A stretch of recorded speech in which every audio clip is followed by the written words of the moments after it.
still here today, but I would tell myself, you know, it's okay, that there's always tomorrow. Yeah. And to be thankful for every day that you're here, because no matter what. Hey man, I think they're calling me. You got the money for you. Slim D, red bombs, good dick on my line, give him head problems. Who you with? What you mean, bitch? I'm fat ballin'. Hold up, that's a motherfucking bread calling. Slim D, red bombs, good dick on my line, give him head problems. Who you with? What you mean, bitch? I'm fat ballin'. Hold up, that's a motherfucking bread calling. Check up, ain't nobody checking me. Flex up, bitch, I got the recipe. I got bands in the bank, make a spread on her. What's going on? I am Delishous Maserati. I'm originally from California, but I live in the beautiful state of Georgia in Atlanta. I am an artist, a recording artist, but I like to think of myself as a songwriter or a musician. Being in Atlanta, I've had many great accomplishments. I've performed and had the opportunity to perform in many great different areas and different clubs, different lounges, bars. I've performed in Opera, Veranda, Magic City. I mean, the list goes on. I've opened up for Light Skin Keisha, Kiki Palmer. I've been given such great opportunity being out here in Atlanta in the short few years that I've been out here, and I'm so humbled and thankful for the amount of love and respect and the amount of people that have believed in me being out here for a short period of time, and the amount of growth that I've gained and how far I've come in such a short period of time, and just for everybody just believing in me, it means a lot to me. What you mean, bitch? I'm fat ballin'. Hold up, that's a motherfucking bread calling. Slim thick, red bombs, good dick on my line, give him head problems. Who you with? What you mean, bitch? I'm fat ballin'. Hold up, that's a motherfucking bread calling.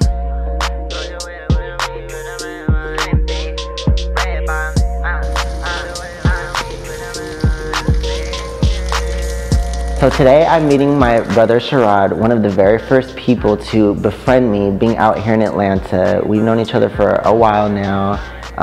We've done a lot of work together as far as like different platforms and, you know, just different things, and he's been there for me. He's one of the people that's been in my corner and always supported me, believed in me. So it was just important to me to meet up with him, and we always just get together and talk about what we need to talk about and just air stuff out and how we feel, and it's generally a support system, and I think that's really important, especially within our community, is to have people that really are in your corner and that support you. Hi. Hi, my love. You would want to come out in the rain? Well, you know, I stay wet, so. Oh, that's nasty. What's going on, baby? Well, you know. What? Same old, same old. A lot of shit. Being delicious. Okay, how you feeling about just like everything that's going on? Like as far as the show, the response from that, personal life, your baby daddy. You know, in life, being human, we all go through our own struggle, and I think a big thing is everybody's fighting their own battle that nobody knows nothing about, and I think we should all treat each other with kindness and respect, and especially when it comes to the people that love you, like I was saying earlier, you know, when there's people that are truly in your corner, you always want to support them and just hear them out, hear their opinions, their views, and always encourage them to be the best person that they can be. And when it comes to Sharad, I've always encouraged him to remember who you are. Stop caring so much about what people think about you to a certain extent. You know what I mean? Like, what do you think about yourself? How do you feel about your own life? Because at the end of the day, we come into this world by ourselves, and we're going to leave this world by ourselves, and nothing really truly matters except how you feel about you. Okay. I've come to my own realization that, you know, being a trans woman is very unexpected. Life is very unexpected with the day, even the day-to-day things that we deal with. And you never know what's going to come your way. Right. I live life grateful every day. Not only because I wake up breathing, because I wake up to a new day, but because I'm here. There's a lot of us that don't make it to the next day, being trans women, just because we are trans women. And that's sad. Yeah. So if I could be grateful for anything, it's that I wake up every day and I'm still here. Because especially being over here on the East Coast or the South or whatever you want to call it, people like me die every day for no reason. Right. Simply because we are who we are. Part of who I am, beside, you know, the life that I live, being an artist, performing, acting, reality, whatever, I'm an activist. And I truly feel like, I used to feel like I was born to be a trans woman, but as I started taking hormones and, you know, my soul and the hormones merged together, I feel like I'm a woman born with the wrong body part. And I truly feel now that my destiny with God is to, I wasn't given it, this isn't the life that I wanted, but this is the life that I was given, and I'm going to represent trans women as best as I can to my best ability as long as I can. Being here in Atlanta, you know, I've accomplished many great things. But I haven't come across many great people, if that makes sense. Don't I know it? I know some of the people you're talking about. And I'm glad that I have you in my life, because along my transition, you know, people live for the lifestyle, but do they really live for who you are? You know, when I first moved out here 3 years ago, I wasn't nobody. I didn't have nothing, you know. You was somebody, you just wasn't known out here. I was somebody, but I wasn't who I am now. Right. And with that being said, you know, I have so many people that flock to me. But when I first came out here, it was a different kind of people. Okay. So I hold on to those people that was always there from the beginning, because they appreciated me for who I was. And, you know, at the end of the day, I feel like life goes on, regardless of what we go through. And I always try to stand up for who we are as a community, who I am as a trans woman. And there's a lot of good that comes with it, and there's a lot of bad. But I feel like there's a lot more bad than good? Yes. Well, as long as you live your story. Because let me tell you. I always live my story. I'm just saying. Because baby, there be times where I be like, Delishous, girl, you need to write a book. You need your own movie. Because you got stories for days. I be like, I think it's important for people to make sure that you're okay with who you are, and make sure that your spirit and your soul is aligned, and to find a peace within yourself. Because if you can't find a peace within yourself, or something, or in a place, that's when I feel like you really start to lose who you are. And that's when I feel like people get lost, and it happens a lot. And I just think that it's really important to be who you are, love who you are, be there for other people, represent other things just beside yourself, but make sure that you are okay, and make sure that you love yourself. That's first and foremost, because like I said, at the end of the day, you come into this world by yourself, and you're going to leave this world by yourself, and it's important to make sure that you love who you are, and that's all that matters. No, but I hear what you're saying, and I love you for just, you know, accepting me to be your friend, and, you know, just reminding me sometimes, friend, brother, family. And you reminded me sometimes about myself, because you be like, know who you are, know who you are. And I just be like, why the fuck is this bitch keep saying that? Like, I know who I am. like she told me that all the time. But it makes sense because, you know, the more you said it to me and the more I like played it back in my head, I'm like, I really do need to know who I am. But with that, it's the entitlement of being cocky or this and that. And it's not that, it's just being like confident in who you are.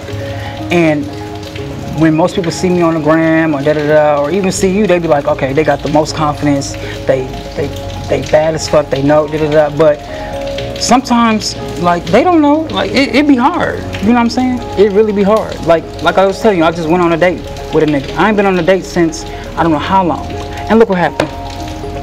Then flipped out on the bill, caught food poisoning. It don't matter how good you look, I still get played like a fool. But I know who I am. Who are you?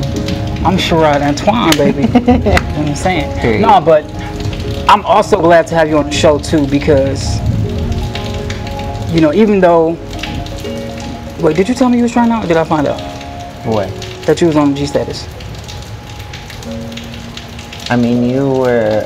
I mentioned it to you, You were but part of the reason that brought me on. really? Me? Yeah.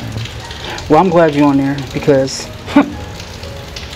like, it's just, like, being with you during filming and just seeing, you know, the studio time and this and that, like, it wouldn't have been the show without you, besides me. You know, we should get our own show. If I could give anything to anybody, we should get our own show. But if I could give anything to anybody, you know, like I was saying to you earlier, with all this greatness comes sacrifice. Right. There's nothing great in this world that didn't come from sacrifice. And I feel like everybody look at me and they see such a happy person and they see this and that. And I always strive to better everybody, to make people smile, to make people happy. But at the same time, not a lot of people know my story. They don't know how hurt So then what have you and dark sacrificed? my life has been and where I come from. But with all of that, I'm so blessed now where I am today. But I take all of that stuff as sacrifice. Nothing great or amazing in this world comes without sacrifice. Remember that. Nothing.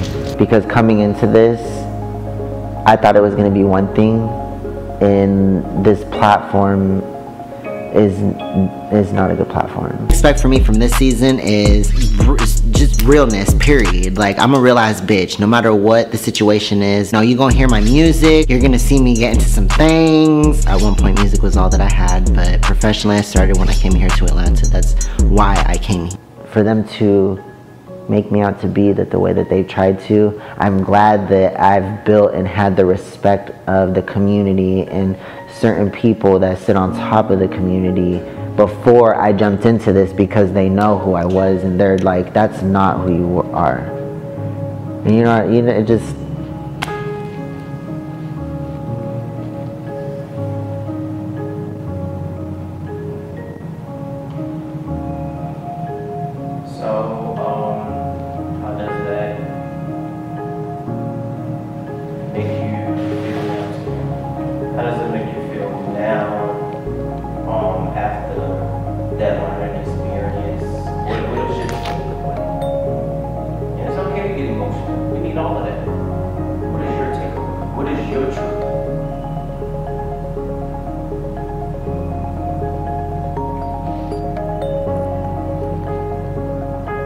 I just feel like I try to do so much good for our community. And for people in a platform to try to tear me down the way that they have, like, why? I don't feel like I deserve this. And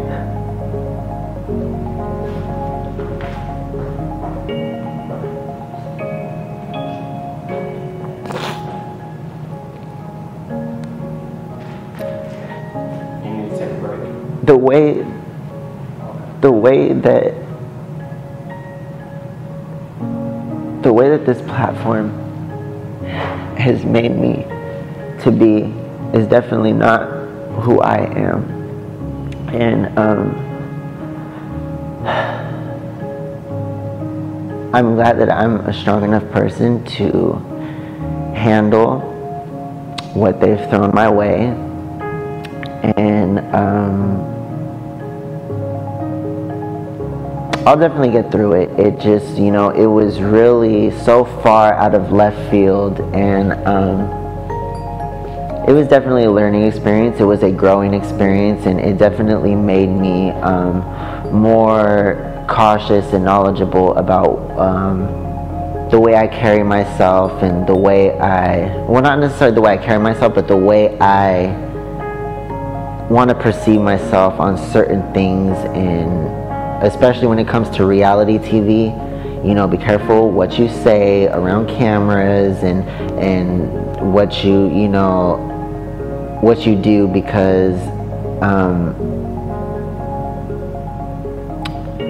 someone wise said to me, you know, your past is your past for a reason, and leave it in your past. And this is who I am now. And me being who I am now, I just hold a great sense of success in that, because I have so much respect from so many people within where I live and our communities, and they know who I am and what I've done and what I continue to try to do, and they know I'm not this person that people have tried to make me out to be. And the thing about it is, you know, you don't have to tear anybody down to come up and to rise to the top. And I feel like anybody could say what they want to say, but really look at the way people are, because I've never had to tear anybody down to be who I am and get to where I am today. I've never torn anybody down. And for you guys and the people that have tried to tear me down, all it is doing is ruining yourself and ruining your platform and what you got going on. And that's exactly what happened. It backfired in everybody's faces. I mean, I was devastated that I had said that. Like, before this aired, and I was like, okay, you guys aren't even going to tell me. And I begged them. I begged John, please do not put this in. Please do not put this in. Because beside knowing what I would receive from it, I know what it was going to do to our community and to the show. I wish you would have been like, you know what, instead of airing me saying that, we could have, even in now, we could have got the cast together and had something and been like, you know what? Well, we're all here today. Delishous, the reason why we're here today is because you said some foul ass shit, and we're gonna address it right now, all of us right here. And I would have been like, whoa, like, I was completely fine with that. We could have, without airing it just the way that you throw it out there, me saying it like that, like, that didn't hurt just me, it hurt the show and all of us. But the thing about it is that he told me a year and a half ago. Who is he? Ja. Okay. A year and a half ago, when you said that, I knew what it meant. He didn't say anything to me, and he told me, I knew when you said that, I was going to put it in this show. And he's told other people that nobody could tell him to what to put and not to put in, because this is his show. I'm just saying. Delishous. There are people in the comments that now they're saying, now it makes more sense. Because it was so left field. It was so like, whoa. And not just that, but with the way that the apologies were there, the way that... And to move forward from it, I always take accountability for what I do. I always try to take a step back and be like, okay, this is what happened. I analyze and address the situation, and I move forward from it. But when people try to lie on your name and make you out to be somebody you're not, it's hard. It's hard. It's really hard, especially when you know you've done so much great. And the thing about it is there's so much hatred in this world, and I really truly feel there's a true hatred for me behind not only the people that came along with this platform and the platform itself, but the production and other people that just sit on the outside, and people just in general in the world. There's people that don't want people like me to succeed in a community. And like I said, I've never had to tear anybody down to rise to the top, and all I try to do is just be the best person that I can be and be great for other people and other communities, because I feel like it's our time and I feel like we deserve it. And if anybody could see anything out of me, I hope it's just see, beside that, all of the great things that I've done, all of the great things that I will continue to do for all of us in our communities, and just the stuff that I add to evolve who we are. And that's really all that matters. still here today, but I would tell myself, you know, it's okay, that there's always tomorrow. Yeah. And to be thankful for every day that you're here, because no matter what we go through, even the worst of us that go through the most horrible things, I wake up every day, I'm breathing. Yeah. I'm okay. I can walk. I'm fine. Like, even though I was in a cage, sleeping under a bridge, doing all of this stuff. Do you know someone or have an important story to share? Please feel free to contact us at casting.dreamhousetv@gmail.com for more information, as well as www.dreamhousetvexclusive.com. And don't forget to follow us on Instagram at Dreamhouse TV Network. So let's talk about your transition. When did you figure out like this is something that you wanted to do?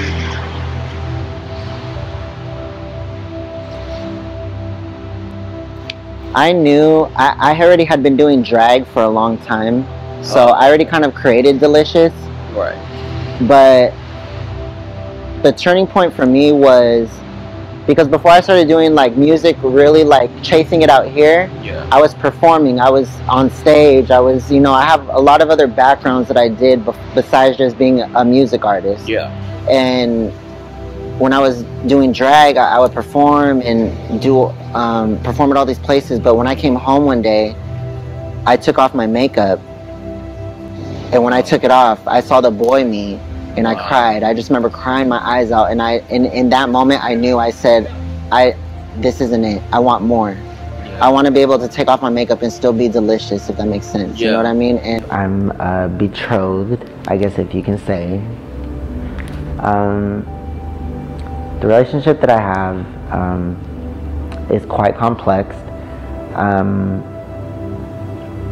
He don't like me to use his real name, so he goes by Teardrop. He's in prison. I met him when I first moved out here, and the moment that I met him,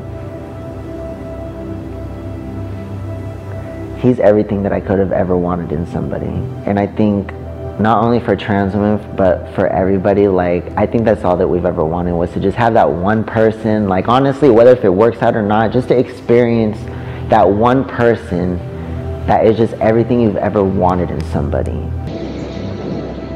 I just went for it. It was just something that I felt in my soul, that I knew all along, and you know, I always carried it with me ever since I was little. I liked long nails, I liked long hair, I liked long heels, like, and I carried that when I did drag, and I really got a kind of like a sense of what it would be like. Yeah. But I didn't take it to the extent to where I'm at now. Just day-to-day life is hard. You know, you live in this place between people seeing you as a woman, people seeing you still as a man, and it's like, you know, to find a happy medium is hard. And being in this world, there's very cruel people, and you know, just simple day-to-day things is rough. You know, getting up, going to the store, you never know what it's like. And you know, girls like me die every day, especially black trans women. There's a huge number of us that are just being killed, and it's just rough. It's a rough life that you have to live, you know. It affects us physically, it affects us in the community, it affects us mentally, emotionally. It was hard for me too, because when I started my transition, my dad was dying. Wow. And I don't feel like, I never got the unconditional love from him until he started passing away. Because me and my dad's relationship was horrible. We had a terrible relationship. But he was an amazing man. But I really got that unconditional love from him when he started to pass away, and he was just like, you know what, you're my child, I love you, I don't even give a fuck. Like, he kind of knew that I was starting to transition because I was already getting like weaves and stuff. And I would try to hide them like under beanies, and he's like, okay, your beanie's like this big, like, why is it like, with your beanie? Yeah, like, and so I mean, he kind of knew, but he was just like, I don't care, like, I love you, like. And it's sad that I got that unconditional love from him when he was dying. So tell me about mom. Where was mom in all of this? Mom was always put in the middle.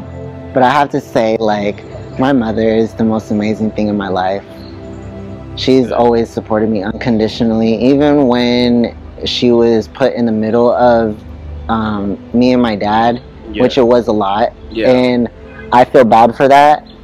Me being younger, it was always like, well, why don't you take my side? Like, I'm your child, like, you love me, like, and I feel that was very selfish of me, and I feel really bad about that. But at the same time, I never wanted her to choose between me and my dad. I was raised that there's nothing more important than the person that you're with. Because my dad and my mom taught me, especially my dad, like, my mother came first, not the children. And me and my sister was always okay with that. You put my mom first, and my mom puts my dad first, and then we come. So being with my boyfriend, you know, we went through a lot of stuff, and with him, he struggles with, you know, there's nothing more important to him than his child. And I completely understand that, but at the same token, I struggle with that. Wasn't how I was raised. Like, I see so much of my dad in my boyfriend, and I always tell him, you know, that I hold you and my mom like at the same level, because I've learned so much from you and you've given me so much. But it's like, you know, at the end of the day, I'm not laying in bed with my mom. The main thing was being through this real life stuff that we're going through, as far as him being in prison, which was actually a wrongful incarceration, which is another whole topic we can get into that black men have to deal with. But I was there for him, and nobody else really was out of his family. And you know, his dad is kind of dying, he's kind of a vegetable, so it's just, he really just doesn't have the people that are in his family are not there for him. So by me being there, it really showed him something, and he's told me, you know, you never have to show me anything ever again, you never have to prove anything to me, you know, you're my wife, you know. And I'm happy with what I've accomplished in life, but I'm not happy as a person because he's not here with me. And you know, every day is a struggle, and that's all that I've ever wanted. It's always hard to kind of like have a life with somebody that is locked down. Like, how are you able to still maintain that healthy relationship? Big thing, because it's a life-changing experience. It's hard. Because really you're gonna be like looking totally different. You know, same person, but just a different look. So how do you maintain that? It's hard. You know, he's been gone for 3 years, and before he was gone, we got, I would say, a good 6 months together. And so it was fresh. I mean, right from the jump, I mean, he snatched me up as soon as I moved out here. Like, I met him, and he was like, nobody else will have you. Nobody. Wow. He's like, you will be mine. No matter what happens, like, you are mine. Like, and I mean, it was literally love at first sight. And he tells me, it's like, I fell in love with you when I met you. The day-to-day pain that I feel is why I'm unhappy that he's not here. You know, I used to go to sleep every day and he was there, and whenever I needed to talk to someone, he was there. And you know, now I lie in bed every day and I have to cry myself to sleep because the one person that was there for all this time is no longer there anymore. And I'm happy with what I've accomplished in life, but I'm not happy as a person because he's not here with me. And you know, every day is a struggle, and that's all that I've ever wanted. What do you look to get out of Atlanta? Like, what is your ultimate goal? I would say I already got one. Okay. I found love. Oh, that's And good. I mean, I need to find me some little piece of love. You know, a lot of piece of love. You know, honestly, it wasn't easy. As great as we are and the love that we have, you know, people always ask me like, oh, you know, like, how do you stay together so long and this and that? And even though being through prison, and it's like, you know, we didn't just magically just like, oh, like, you know, we're happy, and like, it was really hard. We fought, we struggled. I got hurt, he's been hurt. We've, like, it was a fight. Like, I had to fight for this relationship.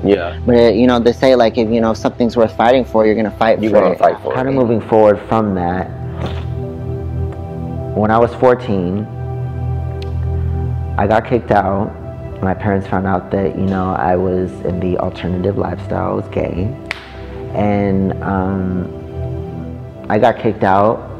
My dad kicked me out. I left with nothing but a Jam Sport backpack, a wig, an outfit, my makeup, and a pair of heels, and that's it. And that's because that's what my soul told me to take.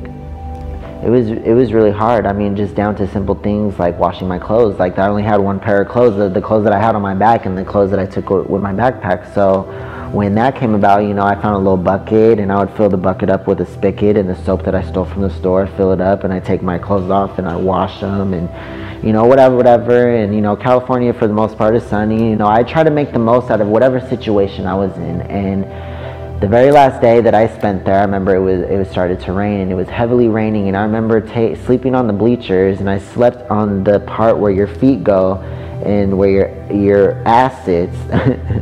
I took a tarp and I put it over there, and it covered me, and I slept there, and I remember just crying, and I was just, you know, asking God, like, why? Like, why? I'm so young. I don't feel like I've done anything that wrong to have to struggle like this. Yeah. Like, even though I was in a cage, sleeping under a bridge, doing all of this stuff, like, because I've struggled with suicide for the longest time, and I've tried many times, like, and I failed. And to me, that was a sign from God that it's not my time to go yet. I have a bigger purpose. And being here where I am today, I'm glad that I didn't succeed. It's baffling to me. And that night, as I laid there crying, pouring rain down, I felt this immense power rip this tarp off over me. And it was two men, and they both, long story short, they held knives to me, and they both took turns raping me. They tore my clothes off, they beat me up, and all I can remember thinking in that moment was, I'm not gonna get to say bye to anybody. They're gonna find me here. I'm gonna be somebody that they just find on the bleachers, a boy. I thought about my mom, I thought about my dad. Even though my dad kicked me out, you know, I loved my parents. Or I shouldn't say I loved my parents very much, and, you know, that's all I could think about, like, oh shit, like, and there's nothing that I could do. If I fight, like, you know, it was hard. So I sat there, and one went at it, and after he was done, the other one went at it, and when they were done, they beat me up some more, and by the grace of God, they left me. And even though all of that happened to me, I still try to find the positive out of it, and they did not kill me. Even with my boyfriend, you know, I have a talk with him and this and that, and it's like, there's nothing bigger than my destiny that I have with God, is to represent who we are as a community, and me being a trans woman. Being here in Atlanta now, fast forwarding years later, I had started my transition, and to kind of tie the both into each other, when I was down under that overpass, laying in the dirt, I started music. I didn't have nobody except myself and music, and that's really where I started to write and to just dive into my artistic side. And, you know, I never want to take away from my parents that they loved me. Even my dad, we had a horrible relationship, but he loved me, and I know that. And my mom, unconditional love for my mother, even till this day. She was an amazing person. She stood up for our community and many other communities, and she was an amazing trans woman, and she did it very gracefully, with class, and a little bit of hood. And like, a little bit of hood. Tell our viewers, what do you live for? Like, turn to the camera and tell them, what do you live for?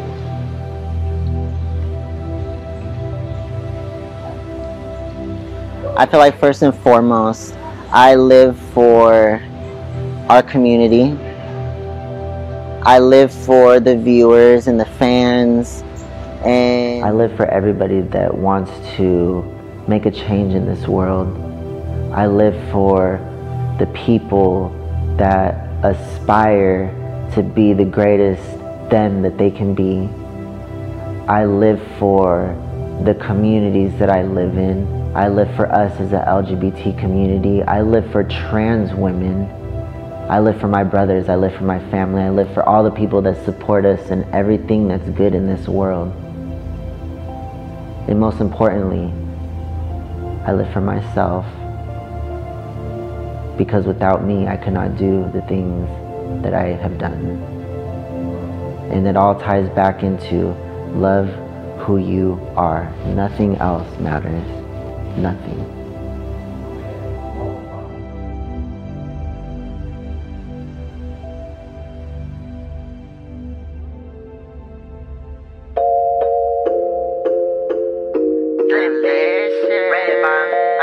Hey man, I think they're calling me.